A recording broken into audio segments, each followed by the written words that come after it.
Bonjour, supporter culé. L'avenir d'Ansu Fati reste incertain. Même s'il a clairement affirmé qu'il veut rester au Barça, plusieurs clubs européens insistent pour le recruter. Les derniers intéressés sont l'Ajax et Beşiktaş. D'après le journal de Telegraph, l'Ajax considère Ansu comme une priorité et cherche une solution rapide avant la fin du mercato.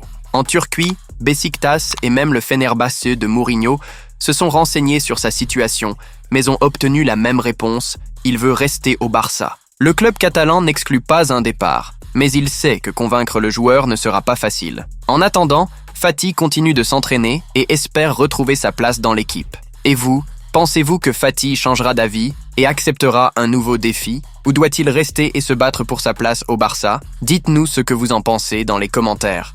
Et notre joyau Lamine Yamal a encore brillé en Ligue des Champions, il a marqué un but et a été élu MVP du match nul contre l'Atalanta. Mais un détail a attiré l'attention, le jeune talent n'a pas du tout apprécié d'être remplacé dans les dernières minutes de la rencontre. Cependant, notre joueur brésilien Rafinha a tenu à relativiser la frustration du jeune prodige, affirmant qu'il comprenait parfaitement sa réaction.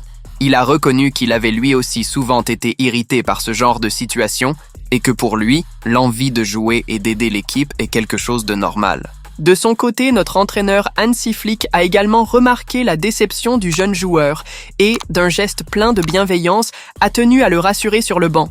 Il a expliqué à Yamal les raisons de son choix et a loupé sa performance en déclarant « Il était déçu, évidemment, mais je voulais essayer quelque chose de différent en fin de match pour aller chercher la victoire. » Yamal lui-même a confirmé cet échange et a révélé que Flick lui avait simplement demandé de rester tranquille et de se concentrer sur la Liga où le Barça a un challenge important contre Alavés dimanche prochain. Alors, êtes-vous d'accord avec l'attitude de Yamal? Ou pensez-vous qu'il aurait dû cacher sa frustration face à ce remplacement? Donnez votre avis dans les commentaires. Alors c'est tout les amis. Merci de m'avoir accompagné dans cette vidéo. N'oubliez pas de lâcher un like, de vous abonner à la chaîne et d'activer les notifications pour ne rien manquer du quotidien du Barcelone. À la prochaine vidéo.